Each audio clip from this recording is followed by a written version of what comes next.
فجر کی نماز کے بعد، مغرب کی نماز کے بعد 8 مقام آپ نے پڑھنے ہیں۔ اول آخر درود شریف، اعوذ باللہ من الشیطان الرجیم، بسم اللہ الرحمن الرحیم، سورہ فاتحہ پوری، پھر بسم اللہ الرحمن الرحیم آیت الکرسی پوری، پھر بسم اللہ الرحمن الرحیم سورہ بقرہ کی آخری 2 آیات آمن الرسول سے لے کر، پھر بسم اللہ الرحمن الرحیم سورہ عصر پوری، پھر بسم اللہ الرحمن الرحیم قل یا ایھا الکافرون، پھر بسم اللہ الرحمن الرحیم سورہ اخلاص، پھر بسم اللہ الرحمن الرحیم قل اعوذ برب الفلق سورہ فلق پوری، پھر بسم اللہ الرحمن الرحیم سورہ الناس پوری، ناس ختم کر کے پھر پڑھنا ہے بسم اللہ الرحمن۔ مقام ہے 8، ہر کے شروع میں 1 مرتبہ بسم اللہ آئے گی تو کتنی بسم اللہ ہو جائیں گی؟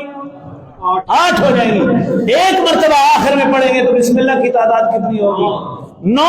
اول آخر 5 مرتبہ درود پڑھ لیں، 1 مرتبہ پڑھ لیں، 3 مرتبہ پڑھ لیں، 5 مرتبہ پڑھ لیں، 7 مرتبہ پڑھ لیں، اپنی سہولت کے اعتبار سے انشاءاللہ یہ پڑھتے رہو، جادو نہیں ہوگا، ہوا تو ٹوٹ جائے گا۔ ایک اور وظیفہ بتا دیتا ہوں، یا سلامو یا ممیتو، یا ممیتو، 2 میمیں، ممیتو، اے سلامتی دینے والے، اے موت دینے والے۔ کون ہے سلامتی دینے والا؟ موت دینے والا کون ہے؟ یا سلامو یا ممیتو۔ آپ دن میں وضو ہے نہیں ہے کثرت سے پڑھیں، 300 مرتبہ کم از کم پڑھیں ہر روز 24 گھنٹوں میں، انشاءاللہ جادو نہیں ہوگا۔